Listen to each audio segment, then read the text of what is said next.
Bit of a miscalculation? Yeah, we lost it. It's the sand on the road, yeah. It's just absolutely lost it. At the end of the first day, a 14-second lead for Jan Habak and Doug Judd, with second place Etienne Lawrence and Robert Paisley leading Serge Damso and Guy Hodgson by 3 seconds. The stage was set for an intriguing battle on day 2 of the Cape Rally. A lull before the storm at the first service park on the outskirts of Malmesbury, with the resumption of battle eagerly awaited. With only 3 special stages, day 1 of the Cape Rally had not proved a great deal, but everyone was girding their loins for what promised to be a second day packed with action. The stakes for the championship contenders were high, and there was a discernible air of tension in both the Volkswagen and Toyota camps as technical personnel and crews prepared for a tough day. Yeah, yesterday was a bit of a waste of time, I think. There was not a lot of rallying and a lot of waiting around, so the meat of the rally starts today, and yeah, hopefully there will be quite a bit of action. In the Toyota camp, a slight worry over a fuel starvation problem. Last night, the last stage, we had a bit of a fuel problem, fuel surge. But it's only 3 seconds in between Etienne and myself, so we'll have a look at it today. In the team total corner, a laid-back Etienne Lawrence was looking forward to getting back into the fray. The pace is right, and the car's nice, so we'll just carry on doing the same thing today. As you said, yesterday was a bit of a start and wait and kind of thing, so today is back to the brunt of the story. I think it was 8 hours of rallying, which is great. Cheerful birthday boy Jean-Pierre Damso was hoping the day would produce something special and a podium finish would do nicely. If one of the guys pull out in front there to finish on the podium, will be a good birthday present. But to catch him, I don't think we're going to catch him. But if they pull out, we'll be there. And now for something completely different, with an unusual race cam angle capturing Jan Habak and Doug Judd hard at work in the Sasol VW Golf. A calm Judd was calling out instructions to Habak from the pace notes prepared by the organisers, with the crew taking a battering in one of the smallest and noisiest offices in the world. Needing to win the Cape Rally and the final event of the season to keep alive their championship hopes, top of the agenda for Habak and Judd was to quickly snuff out a potential Toyota challenge. Race cam action now from the Lawrence Paisley team total Toyota, with the pair under threat from Serge Damso and Guy Hodgson, who started the day only 3 seconds in arrears, with local knowledge also a major factor. With dropped points taken into account, Serge Damso went into the Cape Rally needing only a second and a third to virtually assure himself of an 8th national driver's title. It was early days yet, but so far the Toyota man was right on schedule. Co-driver Guy Hodgson missed the first event of the year and also needed a rich haul of points to cement his claims in the Co-Drivers' Championship.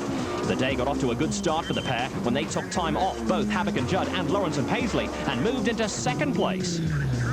For the overnight leaders in Class A7, the day got off to a slightly different start, and Tony Ball and Marty Olivier beached the Bulwer Park VW Golf. Ball and Olivier went into the Cape Rally leading the Class A7 championship, but this was a hiccup they did not need.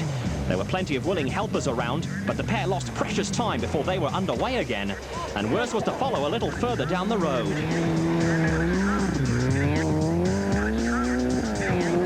Behind the Bulwer Park VW crew, Pretoria pair Barry Provolar and Mike Burrows were going along steadily in the second Sasol VW Golf, still in the running in Class A8. Provolar and Burrows were at this stage no threat to the frontrunners, but consistency is one of their fortes, and they were looking at a possible top 5 finish.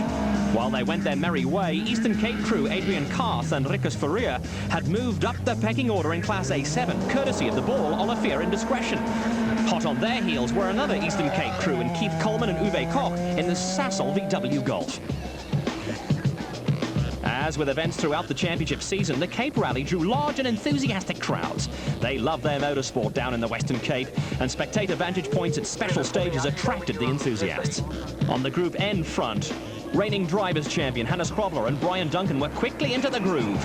The pair have reeled off a succession of top 5 finishes this season and were again starting to take early control of the Group N category and Class N3.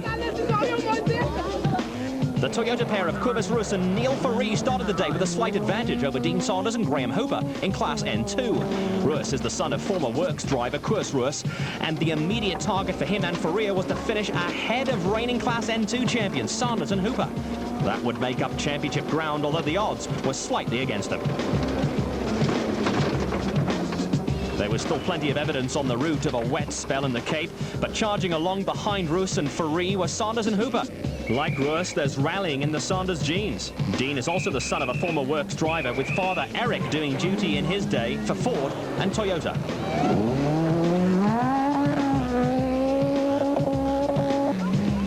Veteran former SA champions Jeff Mortimer and Jerry Gericke were having their best outing of the season in the Sasol Nissan Sentra and were challenging for a top 10 spot. A press corps wag unkindly dubbed them the grumpy old Ben, and that's a misnomer if ever there was one. A local was also showing a fair turn of speed, but he failed the scrutineering test. Another pair of locals made it through scrutineering, but Palbin Toyota Conquest crew Richard Bam and Ashley Gericke ran into early morning problems when they coasted to a halt in Special Stage 6. We promised more problems for Class A7 Championship leaders Tony Ball and Marty Olivier, and the KwaZulu-Natal pair limped into the service park at Riebeek Des. While service crew went to work on the Bulwer Park VW Golf, Ball had a sorry tale to tell. Broke a left-hand CV about halfway through the 19k stage, so we battled there, and then we split to do 26k's of open section, and then a 14k stage on one side shaft, so we've dropped about 6 minutes now, so we probably lost in the rally. The unfortunate Richard Bam and Ashley Gericke were going nowhere slowly in the stricken Palbin Toyota Conquest, but it was a different story in Class N2, where battle still raged. The gap is still very, very small. It's up and down every stage. We're having a good battle. So, yeah, let's see. There's still the rally has just started. So let's see. We'll see after lunch today where we are. Farmyard, which drew another huge crowd of enthusiasts, with the Sasol VW pair of Jan Havik and Doug Judd still leading the rally. On the Devitt side, the reigning champions were having a little trouble with traction and had lost some early time to Serge Damso and Guy Hodgson. Second on the road were Etienne Lawrence and Robert Paisley in the Team Total Toyota Corolla. They were now down in third place with dramatic race cam footage from the Toyota pair on an ultra-fast section of the route. Lawrence and Paisley were fairly belting along when their world turned upside down.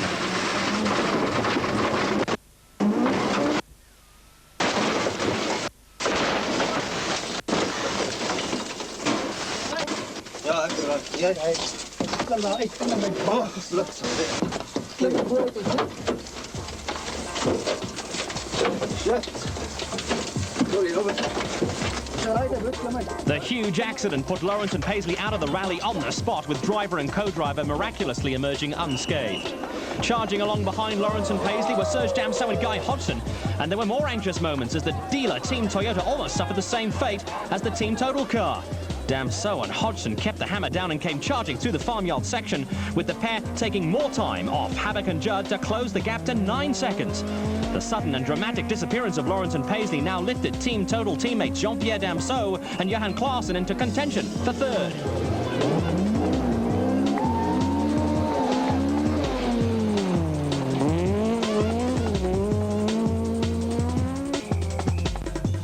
There were plenty of vantage points in the farmyard, and now locked in battle with Damso Jr. and Klaassen for third place were Cape Crew Didier Marais and Donny Duval in their Toyota Conquest.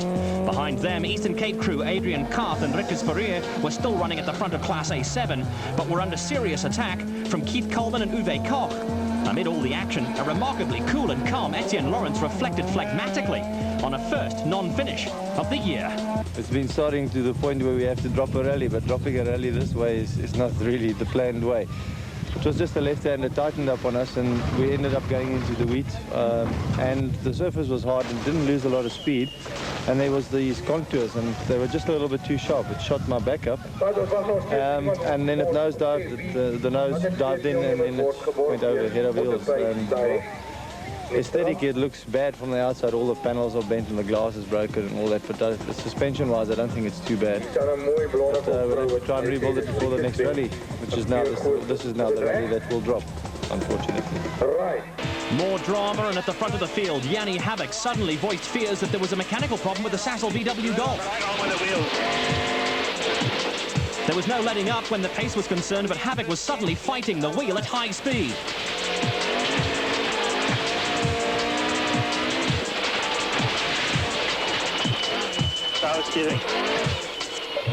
The problem saw Havik and Judd drop more time, and the gap over Serge Damso and Guy Hodgson was now a little tenuous.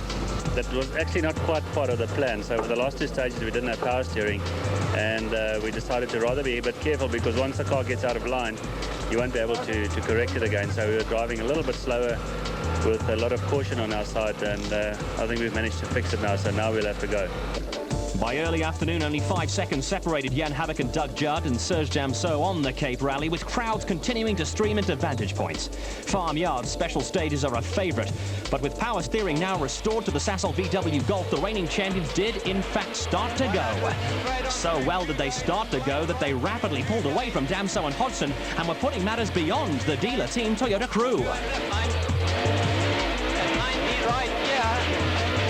90 right, 90 right. With the championship situation uppermost in their minds, the experienced Damso and Hodgson were not tempted into chasing after Havik and Judd.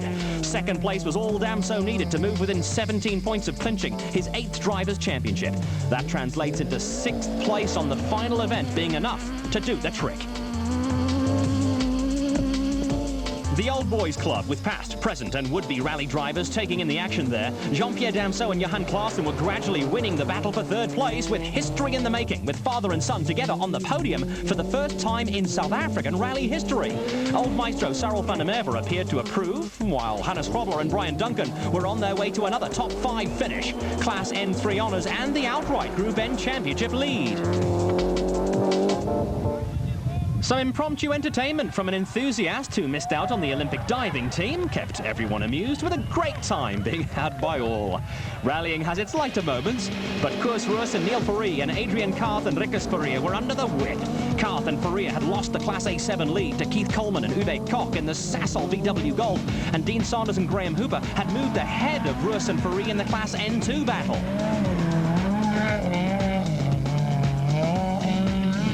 The Class N2 win on the Cape Rally virtually wrapped up back-to-back titles for Dean Sanders and Graham Hooper, with the team total pair 7th overall. Jeff Mortimer and Jerry Gericke turned back the clock and went one better. An impressive performance from the far-from grumpy pair lifted them into 6th overall in what was probably the most impressive performance on the rally.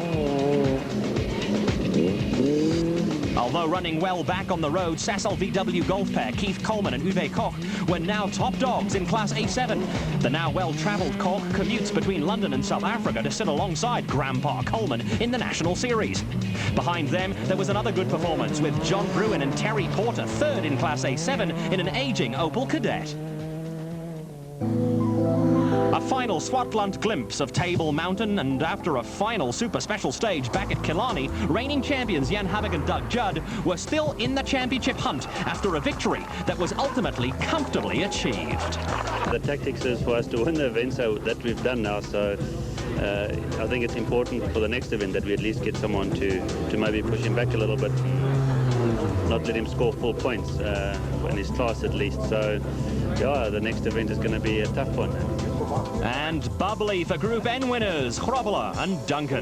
Very, very glad to be here, and it was a good rally for us. There were some rough places for a Group N car, you know, but Dean and them gave us a hard time, and all the other Group N guys are there, and I'm very happy for them. You know, it's the level that we've put there for them. A lot of the guys are on that level. I see Jeff Mortimer did very, very, very well. I'm glad for him. I mean, if I drive like him at his age, I'll be glad, you know. Victory for Jan Havik and Doug Judd, but the Cape Rally was a special event for the Damso family. Serge and Jean-Pierre made SA Rally history by becoming the first father and son combination to finish on the podium in a national championship event.